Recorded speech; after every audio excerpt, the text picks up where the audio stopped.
Ave Maria in the Afternoon is a co-production of Ave Maria Radio and EWTN Radio and carried across the EWTN Global Catholic Radio Network.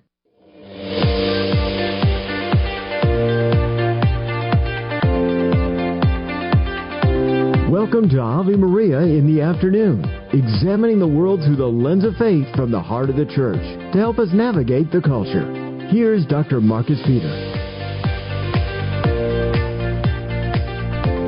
Good afternoon, and thank you for joining us on this hour of Ave Maria in the Afternoon. I'm Marcus Peter. President Donald Trump has signed an executive order that directs the Department of Education to prioritize school choice programs through its discretionary grants. We're going to talk about this more with our friend Andrea Pacioti-Bear.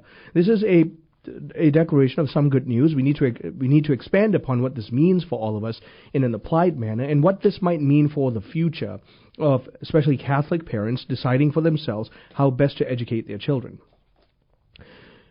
We talked with Randall Smith after that because surveys have shown that Americans have an incredibly low view of Congress. The current approval rating hovers around 17%.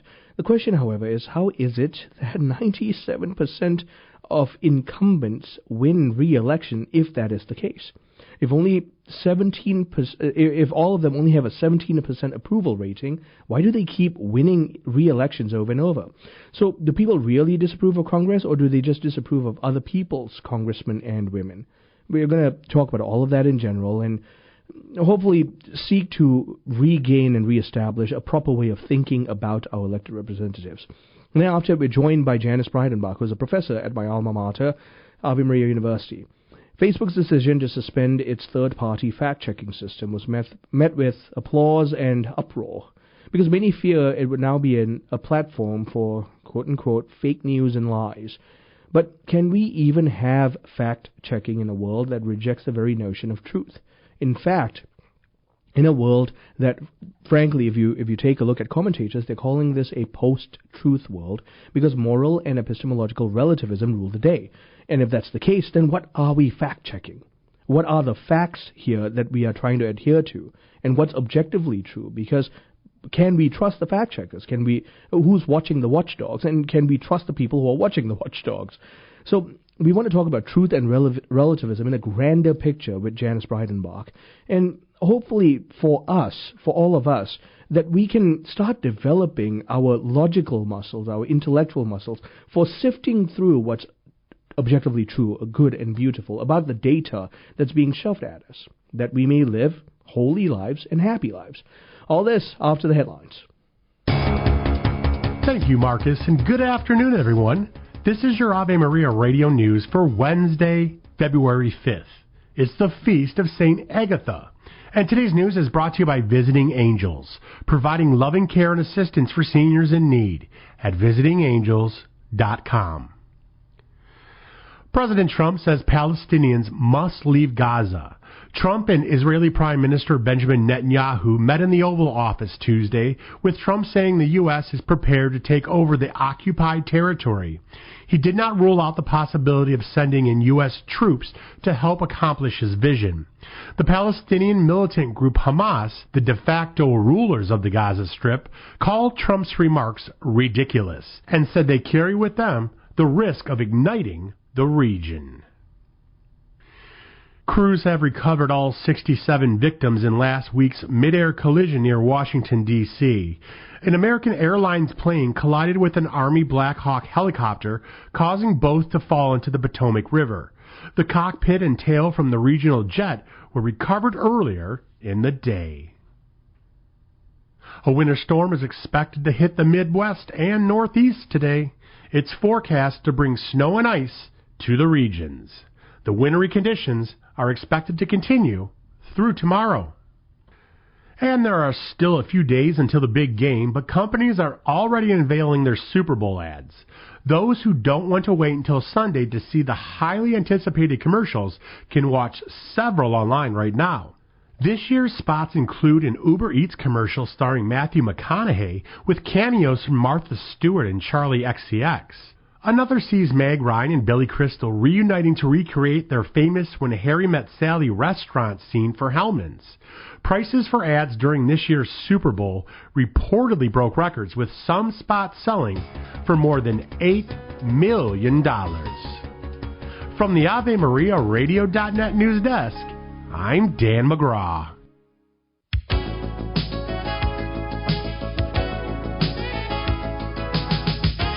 Good afternoon, welcome back. I'm Marcus Peter. President Donald Trump signed an executive order directing the Department of Education to prioritize school choice programs through discretionary grants. We'll talk more about this with Andrea Pachoti-Bear, who is a legal analyst for EWTN News, director of the Conscience Project, and who joins us every week to talk about religious freedom issues here in the United States of America. Andrea, I'm so glad to speak with you. How are you? I'm doing great, and I'm super excited about great news. I feel like that's turning, Marcus, for our conversations. Yep. I expect that they're going to be very, very positive moving forward. I think so, too, and I was going to make the exact same comment. I realize you and I have been talking more and more about positive things in the past few weeks, so let's talk about this. So Catholic parents undoubtedly want to be excited. They just want to know details as to what's going on, so let's expand that. Yeah, I mean, obviously people have been kind of in shock and awe with the number of executive orders that President Trump has issued in just a few weeks that he's been president. But one of the orders was issued on January 31st, and it's entitled Expanding Education Freedom and Opportunity for Families. And it really does represent kind of a sea change in the way that the federal government, especially the Education Department, considers education for American families and prioritizing giving parents choices. Those choices may include the public school system, but also allowing for choices beyond the public school system. And this is, you know, as a Catholic mother of 10, really important because having the choice of making sure that my children have a Christian education has been something that up until now it really has only involved financial sacrifice. Right. And instead it looks like there can be greater assistance, especially for the most needy in our country. Right. And one would think that at least on a constitutional level, Andrea, the right to school choice should be a no-brainer. It should be a logical overflow of anywhere from liberty to the right of parents to discern for themselves what's best for the upbringing of their children to become productive citizens of the nation. Yeah, and we know that that's kind of basic primer for Catholic teaching on the role of parents. Parents as primary educators.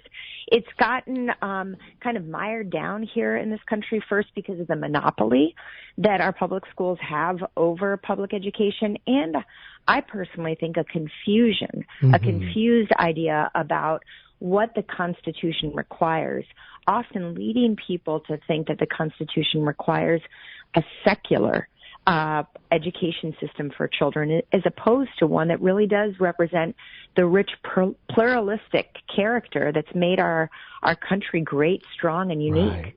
And okay, so even if they want to argue for a secular system of education ought to be able to entertain all those things that are objectively true, good, and beautiful that comes as the heritage of Western civilization. One that rejects that ceases to even be properly secular in appealing to the heritage we have.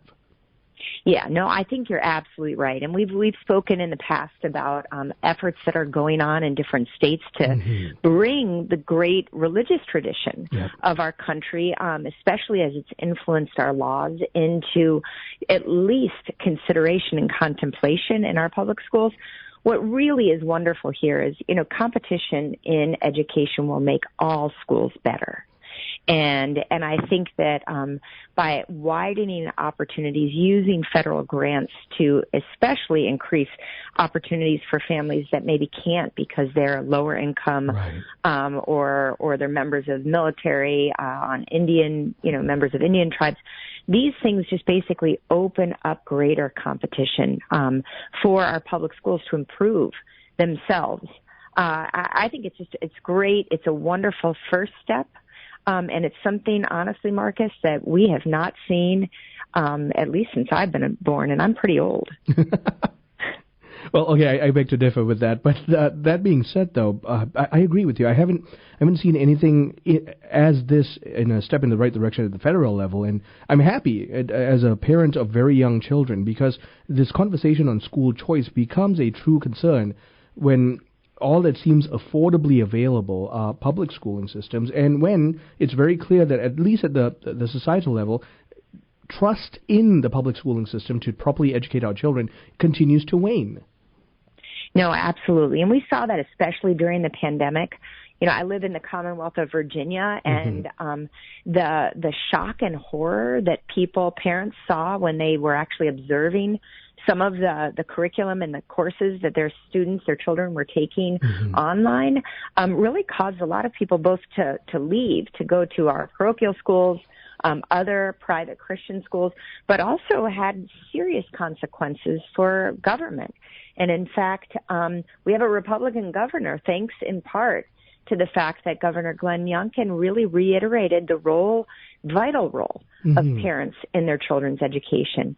What's really unique, and this is people that have been in the school choice movement have really said, this is our moment, right? Yes. More and more states are looking at greater choice initiatives. And I think it's just important that we make sure that as we expand choice, that religious freedom be really part of the blueprints for that. Yeah. Otherwise, we could see it just repeating the kind of errors of the public school system. Yep, I agree. And it seems like at least the terms of some level of religious freedom seems to have made it, especially when you think about the military provisions in this executive order. I'm reminded of something I read late last year. This was in Education Week that the National Assessment of Educational Progress, they found post-pandemic, 38% of 8th graders in the United States couldn't meet the test's lowest requirements for them to graduate to the 9th grade. And so that's what, like almost 40% of them, right? And of course the pandemic had a lot to do with it, but more and more we're seeing the reality that the public schooling system is failing or at least the system established is not meeting the challenges necessary for properly educating our children. No, and you're absolutely right. And the president's executive order did point out these serious considerations. What I think is really lovely is that by opening up greater options, we're going to be able to see the creativity that is really proving itself to be much more successful with kids that are achieving where they should be achieving, whether we're talking about charter schools or religious schools. Our Catholic schools are exceptional, doing what they do for, on a very shoestring budget, but they have greater retention rates of students, and just all of these these basic skills, they're able to do just much more effectively with the students and efficiently with the money that they receive. So it's really a wonderful time that we kind of wake up, see that our schooling, our educational system has not been serving families and children, and this is a boost, a really big boost to really improve what we offer across the board. Yep, I couldn't agree more. So on a practical level, for all of our listeners right now, what will these discretionary grants look like? And there's a limitation to who can access them and who will have access to the funds. So just tell us a little about that. Some of that is going to be worked out, honestly, by the Department of Education. The president, as the chief executive, is directing the Department of Education to prioritize school choice. How that's going to kind of come into brass tacks is going to be through guidance about using these federal allocations for districts and schools. Again, we have to remember that our education system isn't a federally run system. It's directed at the state level, even though the Department of Education has a considerable role in setting the standards. So there's a lot to be seen for how this is going to play out. We also, as I mentioned in the piece that I wrote for the National Catholic Register on this issue, there's an issue coming before the Supreme Court this term, and that's about a really unique charter school in Oklahoma, which hopefully will allow Catholic schools to take their place in the charter school program as well. St. Isidore. So I look forward to speaking with you more about this. Andrea, thank you very much for making the time. Thanks, Marcus. My guest, Andrea Pachotti-Bear, legal analyst for EWTN News. We've been talking about President Donald Trump's executive order to greater expand support for school choice across the country. Stay tuned. I'm Marcus Peter.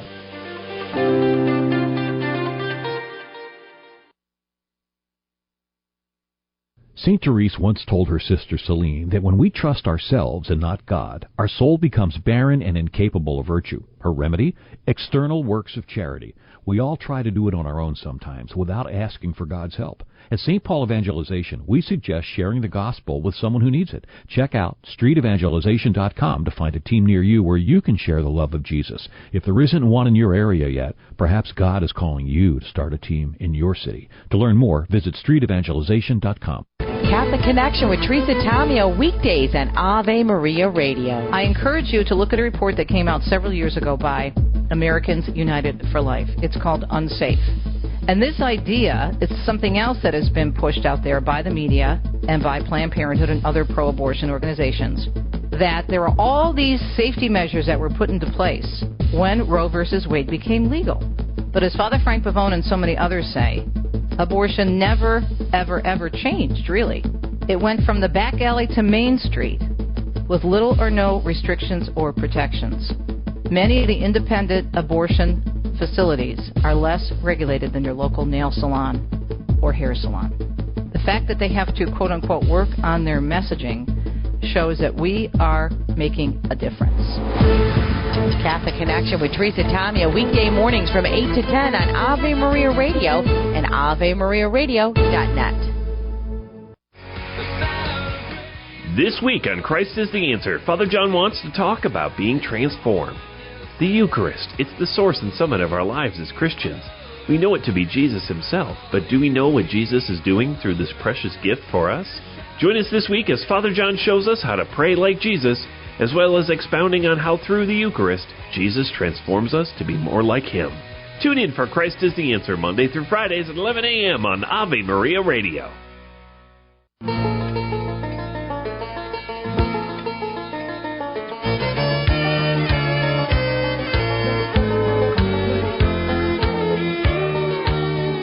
Good afternoon, welcome back. I'm Marcus Peter. Surveys have shown that Americans have an incredibly low view of Congress. The current approval rating hovers around 17%. How is it that 97% of incumbents win re-election? Do people really disapprove of Congress, or do they just disapprove of other people's congressmen and women? Randall Smith joins us. Randall is professor of theology at University of St. Thomas in Houston, Texas, and he is the author of this article in The Catholic Thing, Whose Reform? Which Special Interest? Randall, great to speak with you again. How are you? Fine, thanks. Thanks for having me on. Well, you always have great pieces, so I love talking about them with you. And I will say this dichotomy has been hovering in the forefront of my mind for a while. It's an abysmal 17% approval rating. I think most of our listeners knows this particular fact. But like you mentioned, 97% of congressmen and women running for office actually get reelected. And so that dichotomy ought to present to us as a logical issue, as a logical antithesis. So let's frame the conversation there. What's going on? Well, as I suggest, as you read, I wonder whether people are really disapprove of Congress or they just disapprove of other people's congressmen and women. Mm-hmm. They say things like, we want to drain the swamp, but they don't want to start with their own swamp creature. They want to cut special interests, right, and, make sure that these horrible special interests aren't getting all this money. But it's not so clear to me that they're interested in cutting their own special interests. Right. And so, as I point out in the article, I think you're going to start seeing, and you've already started to see, articles about how horribly, some person X is now being treated, or their lives are in disarray somehow because there's no longer government program Y. So in some sense, the reform has got to start with all of us, because all of us in our own ways have become dependent on let's say right now, we're just talking about the federal government. Yeah. And at the federal level, too, you do a good job of highlighting that it's not just the issue of governance and nobility and conduct. It's also a matter of budgets and the allocation of funding. And we have no issues when the budgets are allocated towards our seemingly noble ends, but we have particular issues when they are ordered towards these things that we don't care about, which on the one hand one might argue is the hallmark of the democratic process, but on the other hand I think it speaks to a certain kind of denigration in collective virtue and mission and responsibility of the populace of the United States. Yeah, and a loss of a sense of the common good. The joke I always, when I'm talking about the common good, I'm teaching Thomas Aquinas, and the joke I tell my students here is, well, it's not exactly a joke, but it's an irony as I say, what's more important than education? Education is the most important thing. Why would we spend billions and billions of dollars on roads and highways when education is clearly more important? Well, I know that at some point, one of my little students will raise his or her hand and go, Professor Smith, I have to drive on those roads, right? I can't get to school if, Highway 59 is not clear. And I'm like, yes, I understand that. I live near campus, so I don't have to drive on those highways, but having, an infrastructure which allows people to get around is very, very important. Mm-hmm. Now, again, I don't particularly like to drive on highways, and I try to stay off them as much as possible. But yeah, many, many people, obviously millions of people do drive on them. So it's not just a question of what I like, right, what I want, and what benefits me, right? There's a whole series of things going on in my city, my state, my nation that are worthy of support in various and sundry ways. And so we have to make some decisions based upon sort of a hierarchy of good. Right. And the example you mentioned has a particular place for those of us in our hearts, for those of us who live in Michigan, because Michigan potholes are a running joke for a reason. So removing funding from highway repairs, them's fighting words. But you're right, though. While we all have our vested interests, there is an objective proportionate hierarchy of ethical goods, of moral goods. And every one of us has an obligation to understand what this looks like. And our electoral choices, and hopefully those we elected to public office, will all share that knowledge and appeal to that order and the common good. Yeah, and I say in the article, for example, for people who say, and look, again, these are broad considerations, and I've not made any judgments about anybody particular program, but I do say that, for example, when some congressman or senator comes back and says, I got billions of dollars or thousands millions of dollars, whatever it is, for this program or this thing or this center or, this bridge, the logical response to that, it seems to me, on the part of people who want to drain the swamp, as it were, would be, you did what? You can't do that. If you bring home pork barrel spending for us, every other congressman and senator is going to do the same thing in their districts, and then pretty soon the whole country is bankrupt. And that's what's happened. So you give that money back, right? That doesn't belong to us.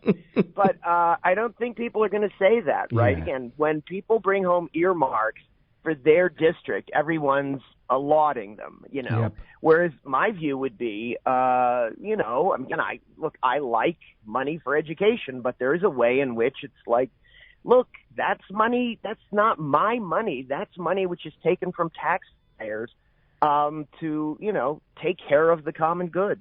Right. And this presents that more expansive conversation as a Thomist that you are. You see the problem of entitlement when it comes to access to these funds, and therefore entitlement and rights, without the corresponding moral responsibility owed, because I don't own these funds. Taxpayer funds are therefore the funds of the populace, and they have to be governed well and with true transparency and morality. Yeah, I say, for example, just in my own area in education, we were joking about this before, but that in the Chronicle of Higher Education, et cetera, you're starting to see articles about, oh my goodness, what's happening now with, it's starting in a lot of areas, Trump administration, and what if this gets cut and that gets cut? And of course, in something like the Chronicle of Education, oh my goodness, there's going to be cuts in educational spending, and this is bemoaned and worried about, and with good reason in certain ways. But at the same time, as state governments try to influence, public universities to have a different kind of education, et cetera. This is deeply resented, which is to say, okay, we want you to spend lots of money on us, right? We have a right to these. This is very important. And again, I believe education is very important, but we want no control, where we have rights but no responsibility to the public for the money. And that strikes me as, corrupt. I mean, not particularly well thought out. In a similar way that, again, it's like I never quite understood when Joe Biden or whoever it is says, "Oh, I'm giving billions for student loan relief." The point is, Joe, you don't have any money. That's not your money. That's everyone else's money. That's right. Congressmen and senators and presidents, they don't have any money. I mean, now, again, if Donald Trump wants to take whatever he's got, like $2 or $3 billion, and spend it on something, well, that's fine. If he wants to sort of say, well, I'll throw $2 billion into the pot. But, to sort of say, well, I'm going to take, taxpayers from Idaho and use their money, to relieve student loan debt. It's like, well, okay, I mean, maybe that's a good decision to make, but I don't know, perhaps the voters should, agree to that before somebody makes themselves look very generous by giving away other people's money. You can be very generous, I found, if you give away other people's money. And that's a real question, right? In the objective order of morality, that's not true generosity. In fact, one might argue that at the end of the day, that's true stewardship, because you don't wipe away debt, you just transfer the debt somewhere, and that's a basic understanding of how the fiscal system works here. So as we continue to talk about this and think, and Randall, first of all, thank you very much for making the time to speak with us. Thank you. My guest, Randall Smith, who is a professor of theology at University of St. Thomas in Houston, Texas. We've been talking about a certain sense of morality as to our elected officials and what we hold them to account for. And what Randall is arguing is completely right. We need to realign ourselves in objective moral order so that we live rightly, think rightly, and hold our elected officials to moral accountability. Stay tuned. I'm Marcus Peter. When your children consider going to college, where are you going to find a place that will prepare them for the future and build on the foundation that you've laid? The answer? Ave Maria University. With an authentically Catholic curriculum including 35 majors, AMU prepares students to take on the world. I've seen the difference in my son since he's been at Ave Maria. He's happy, he's excited about what he's going to do with his degree, and he's living his faith. Learn more at avemaria.edu. That's avemaria.edu. Ave Maria in the Afternoon is underwritten by the following nonprofit organization: Real Estate for Life. Buying or selling your home or business property? Real Estate for Life can connect you with one of 1,400 pro-life real estate agents around the world. When Real Estate for Life receives a referral fee, they donate 70% to Ave Maria Radio and Human Life International. More information at realestateforlife.org or 877-LIFE-US1. That's realestateforlife.org. The Heart of the Interior Life with Elizabeth Jangle. In Rule 2 of St. Ignatius of Loyola's teaching on the discernment of spirits, he describes the characteristics of a person whose fundamental spiritual direction of their lives is directed towards God. He writes, "In persons who are going on intensely purifying their sins and rising from good to better in the service of God our Lord." St. Ignatius is describing persons who love God intensely and want to live their lives in conformity to His will. These persons frequent the sacrament of reconciliation, sin is being uprooted, and virtue is flourishing. They are striving to grow in holiness and are giving more of their time to the service of the Lord. With attentive care to the spiritual life, the person portrayed in Rule 2 is the image of the growing and maturing Christian. Is there an area in your life that needs to rise from good to better? Grace awaits. For more information, visit AveMariaRadio.net.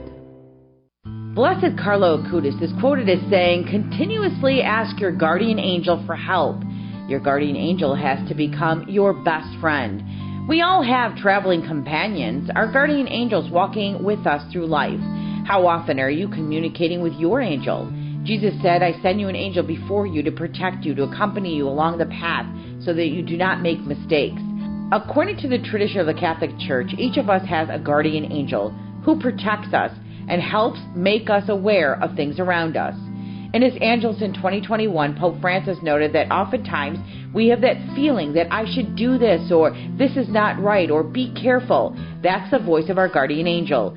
We don't walk alone. Not listening to our guardian angel's advice, however, the Pope says, is like telling him to go away. It's dangerous to chase away our traveling companion. This has been a Christ-Centered Communication Message. I'm Vanessa Denha-Garmo, a communications evangelist and host of Epiphany. Light of the East, weekends on Ave Maria Radio. I'm Father Thomas Loya. This week on Ave Maria, Pope St. John Paul II reminds us that the Catholic Church breathes with both lungs, east and west. There are actually 21 different ancient and venerable ways to be Catholic. Now on Ave Maria Radio's newest FM stations, 105.5 FM in Southfield and 107.9 FM in Ann Arbor. Support for this Ave Maria radio program comes in part by the non-for-profit St. Anthony Services. Are you shopping for mortgage products, Catholic investing, Catholic health, real estate, or estate planning? StAnthonyServices.org can help you find a Catholic professional for these needs. They regularly connect faithful citizens with faith-based professionals that share our Christian values. More information at StAnthonyServices.org or 877-LIFE-US1.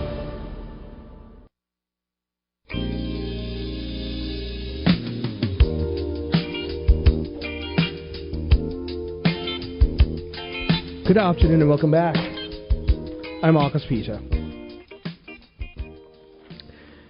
Facebook's decision to suspend its third-party fact-checking system was met with both applause and uproar. Many people feared it would open a platform for fake news and lies. And the question that it raises is, can we actually have fact-checking in what many commentators, especially philosophical commentators, are calling a post-truth world, a world that rejects the very notion of truth? We want to talk about the grander questions of truth and relativism with Janice Breidenbach. Janice Breidenbach is an associate professor in the philosophy department at Ave Maria University, and my alma mater, so I'm really glad to be speaking with her. Janice, thank you very much for joining us. How are you?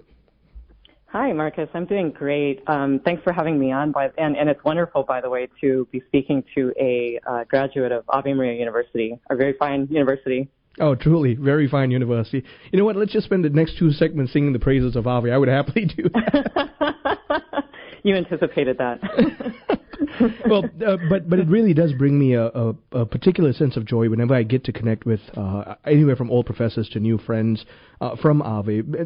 Yes, because of my affinity for the institution, but also largely the resonance of the mission, which is this driving forward, this transformation of the culture towards the pursuit of objective truth, goodness, and beauty in adherence to fidelity to the magisterium. And that's where I want to begin this conversation. We have lost our sense of objective truth. And Ave Maria University is doing a wonderful job of making sure we reclaim that at the lowest level of its educational system.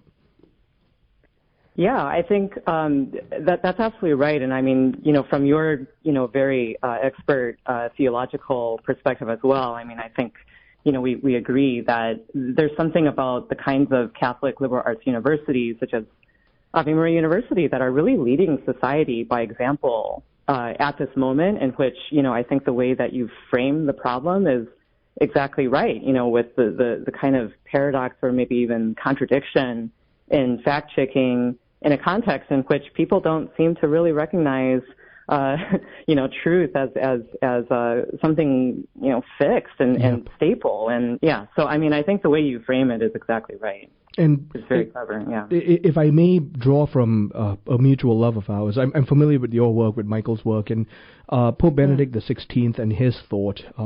In 2006, the Regensburg Address, I know you know it well, and Ratzinger went on the public sphere. At that point, Pope Benedict went on the public sphere and essentially said that the beast of our day is relativism, and boy, was he prophetic and so unappreciated at that point.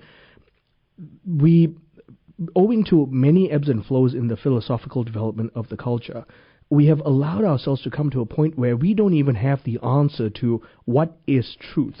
And if that is the case, we can't begin to pursue what is fact and what's not fact. Yeah, it really is true. I mean, Pilate's question, what is truth, when you really confront it, is probably the most tragic, baffling question in the history of the world, really. Yeah. I don't think that's overstating it, right? I mean, the tragedy of posing that question to truth himself, and walking away, from the answer that is in front of one. The situation that we're in, I think, is one that is very complex because it's not clear to people who ask that question, what they're missing out on. I mean, there's definitely a kind of false intellectual modesty, right, going on with the relativism and the pluralism. Does truth matter to people anymore? When it's assumed that everything is relative and there is nothing fixed. And in the history of the world, really, we've seen forms of extreme skepticism sort of take hold of civilizations, starting with Descartes. Right. They just even, questioning whether, your own body is there or not.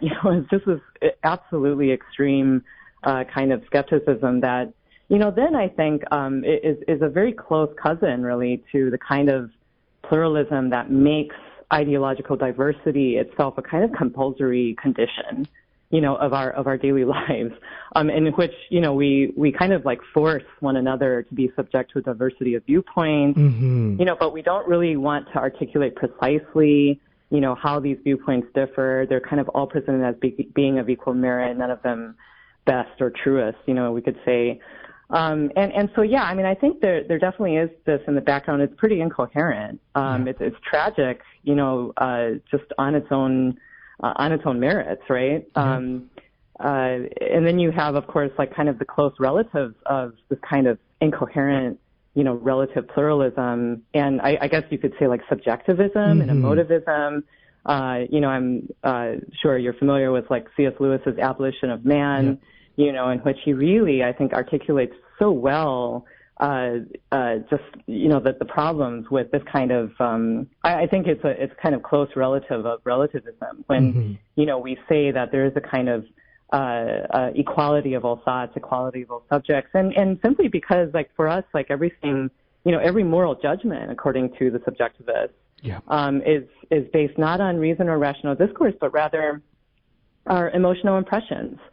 So everything is, there's just something, well, I think you and I are both converts. I too came from a position of, I don't know, maybe you were more of an atheist than I was, but, I was a practical atheist who, read the Bible because I was searching, I kind of my whole life. And, there's just something I think that Lewis is expressing in Abolition of Man when, he says these subjectivists, these relativists are rejecting what he calls the Tao. So he uses a Chinese word. It's really interesting. Yes, if you recall, right, this word Tao, like, sometimes, like, trips people up because it's like, well, why use, this East Asian word? And I think there's some sense in which, of course, Lewis wants to express the universality of truth, of traditional values that we can't not know, as my former professor and mentor at Texas, Jay Budziszewski, used to say. He has a book, the things that we can't not know. There's just something very deeply incoherent about all of this emotivism and the subjectivism. I don't know. Just every ism, right? Skepticism, except Catholicism, I'd say. Except Catholicism. Yeah, good. Yeah, that's right. And we are here where we are because of that. Yep. So, and to your credit, you were a more intellectual atheist than I was. I was just an angry atheist. I wasn't practical atheist. Well, I may have had my own bit of. I don't think you can be an atheist without being a little bit angry. That's fair. At the world. That's right? very fair. I've made that argument. If there is no God, there's no fixed source, of truth. And it's as if some creator who doesn't exist, because you posit that he doesn't, has just left you to your own devices to figure out, the order in the world that is just kind of impossible, right? Outside of the, as you mentioned, Ratzinger's Regensburg Address, right? Outside of that framework, it's near impossible for us. And in fact, you just highlighted a core component of this entire conversation. When I was an atheist, Nietzsche was a hero, but I misunderstood even the tragedy that befell him and the way he thought. I read The Gay Science, his book, The Gay Science, and his Parable of the Madman as if it were triumphalistic. It took me a long time to realize he was bemoaning the fact that in our empiricist revolution, we had murdered God in the public sphere, and we were inviting destruction upon ourselves because we destroyed the structure of objectivity. So I'm going to open that conversation there. Leaving 30 seconds in this segment. My guest is Dr. Janice Breidenbach. She's an associate professor in the philosophy department at Ave Maria University. We are talking about the nature of truth and the great beast that is relativism, that many of you listening right now know friends, family members, children who are in one way, shape, or form epistemologically grappling with this problem of relativism. And the fact is, there's no such thing as multiple truths. There is an objective truth, and his name is Jesus Christ. And we will continue this conversation on the other side of the break with Janice. Stay tuned. I'm Marcus Peter.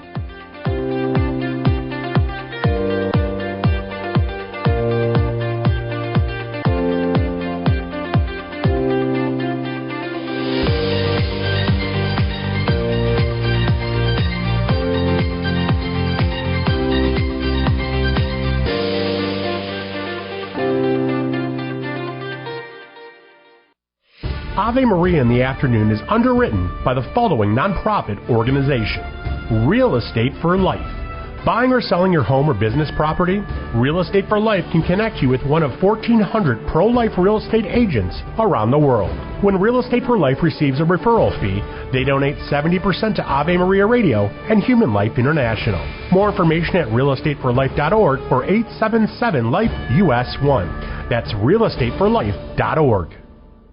Remember to take a minute this week to thank a priest you know for all the blessings he shares through his vocation. Our priests work tirelessly to bring us the sacraments and help us on our journey to heaven. Let's encourage them and express our gratitude for all of their sacrifices, like thank you for baptizing our children. Nominate your priest at thankyouforyourpriesthood.com. A new contest every month through September 2025.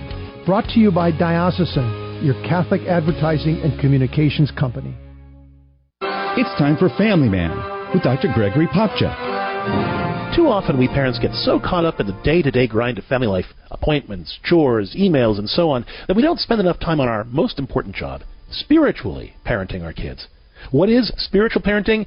It's nothing more than capturing our kids' hearts and then doing what we can to bring their hearts to God.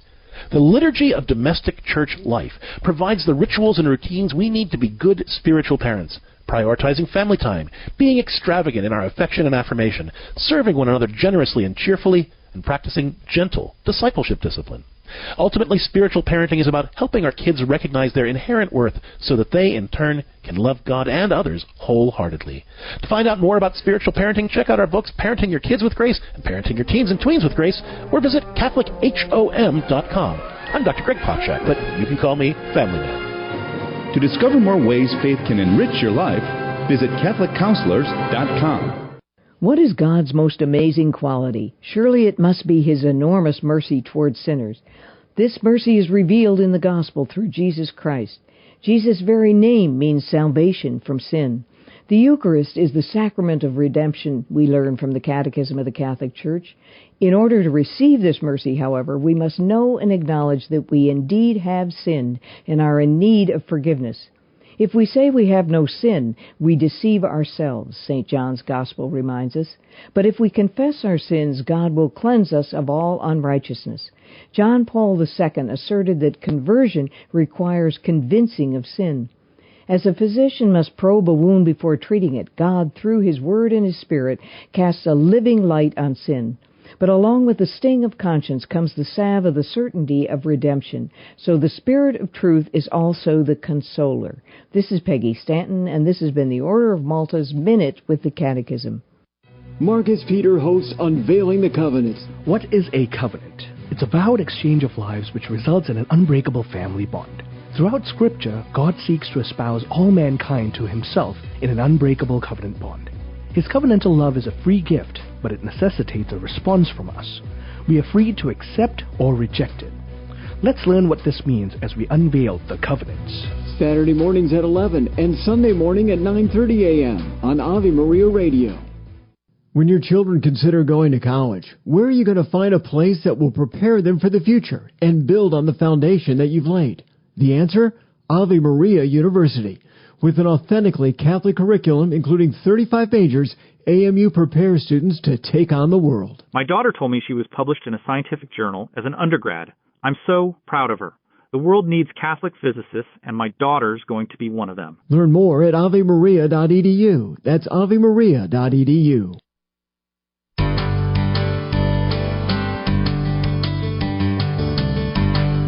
Good afternoon, welcome back. I'm Marcus Peter. My guest, Dr. Janice Breidenbach, Associate Professor in the Philosophy Department at Ave Maria University, and we're talking about truth and relativism. So, Janice, you had introduced the concept of Nietzsche and ultimately how atheism is going to render you angry. And you also brought up the French philosophers. Gosh, what an angry... I can only imagine that whenever they gathered together, it must have been some of the most miserable conversations ever. Voltaire...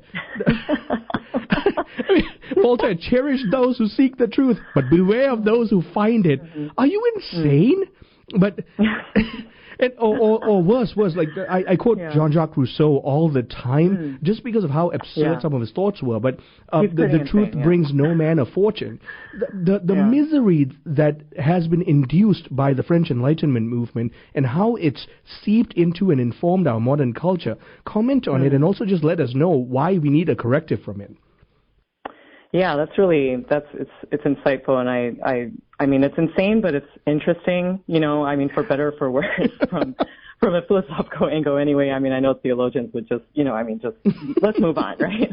I mean, I think what's so interesting about people like Rousseau and Nietzsche, though, is that they, in some sense, we see in a kind of evolution or development of the relativism and subjectivism into a kind of hyper-absolutism. There's a kind of secular magisterium that gets set up, and you see this as, the kind of driving horrific force of the French Revolution, which, I'm not a historian, but my husband is, he could speak more on that, but there's some sense in which we definitely see that in our society, right, with the cancel culture and the, our students are, it might have been, a few decades ago that secular universities thought, okay, like we need to teach students how to think. We're not going to teach them what to think.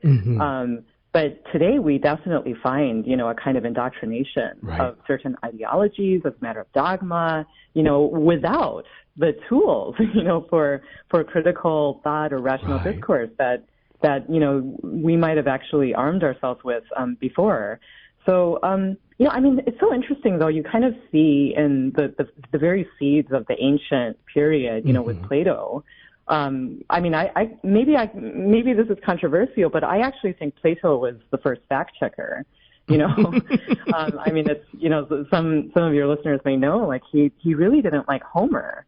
And he was just very serious, in earnest about Homer's, poetical depiction of the gods, which he thought, is very problematic. And of course, I think there's a lot to sympathize with what he's saying about the moral significance of poetry, and the way in which people take stories like this, which are so compelling and yet may have fictional aspects, that we need to be careful about. So that's kind of like a really ancient starting point, for thinking about, okay, like to what extent should we allow for mythos, right? That, isn't like we understand that it's not true, but at the same time, like there is a kind of ethical dimension, to things. And Plato is kind of offering that as a kind of test case, from the very beginning. And in the Apology, right, sort of questions about, well, who's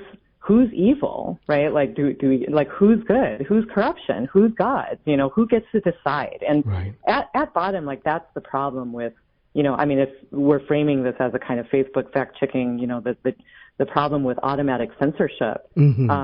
At bottom, there is a kind of, fundamentally, it's an affront to human freedom, right? That we're not allowing people to, the growth of their education and their maturity, we're not allowing them to make their own decisions, to form their own thoughts. And it is a kind of thought police, right? And it's condescending, and it's a kind of violence to democracy, actually. Yes.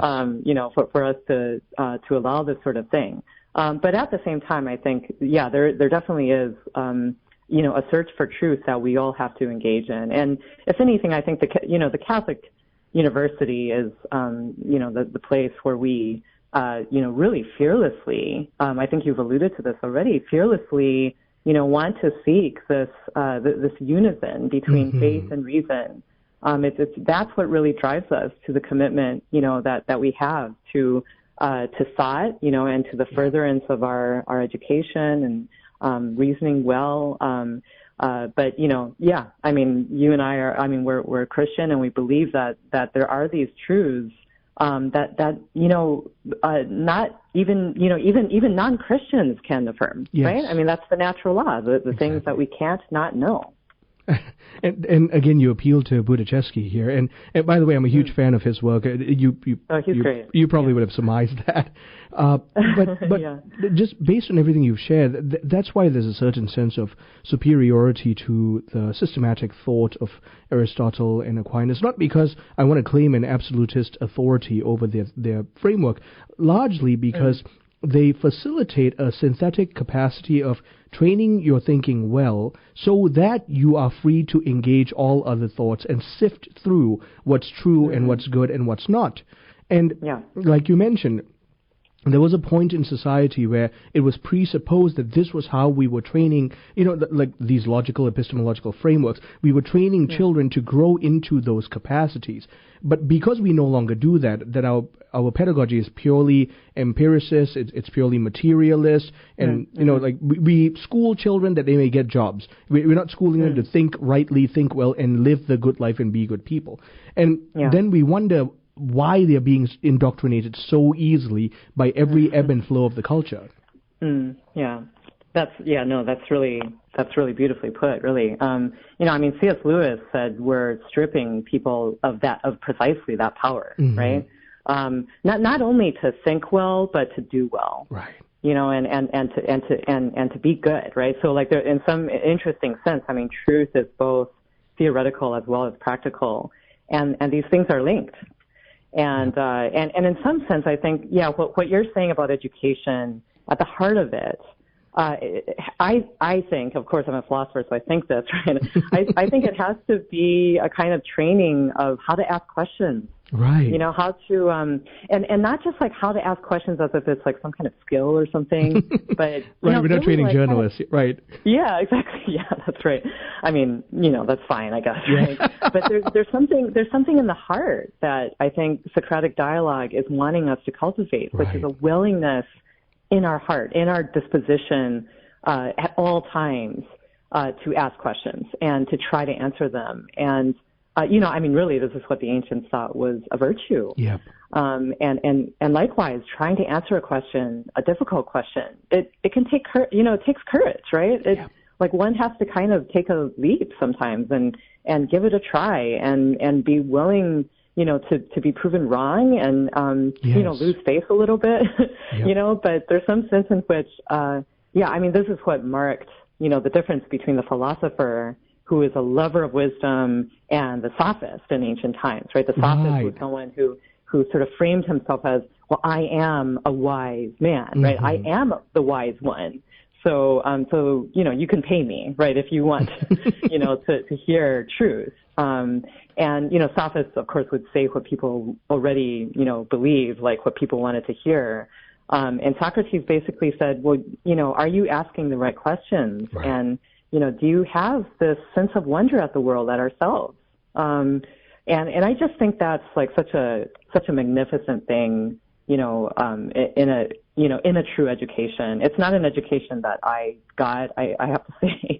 I went to an Ivy League institution that didn't have the kinds of classes that we offer to our students. So really, I think, it's just so wonderful to, teach young people and, and cultivate in ourselves constantly this question, why? Yep. Which is really, fundamentally, I think, at the heart of our need, our desire for the truths that set us free. Yes. right? I mean, and I think that is a universal desire that, isn't just going to ring true for Christians. It's going to ring true for everyone. And somehow, like, that's, I mean, the rapprochement between faith and reason, in our religion is such a great thing, right? Because it allows us to see, like, truth. If truth is really what we think it is, then it has to be true no matter what the circumstances are. It's going to be true, in every context. Yep. And somehow history. faith and reason give us that. Yep. And like you mentioned, my entire journey, first from militant atheism to Christianity, then into Catholicism, was this journey of being proven wrong at every juncture. And I thank God for the work of grace that led me to study the right things. But like you, these resources were not made available to me, and they were the result of anywhere from grace and finding them at the right place, right time, and self-study.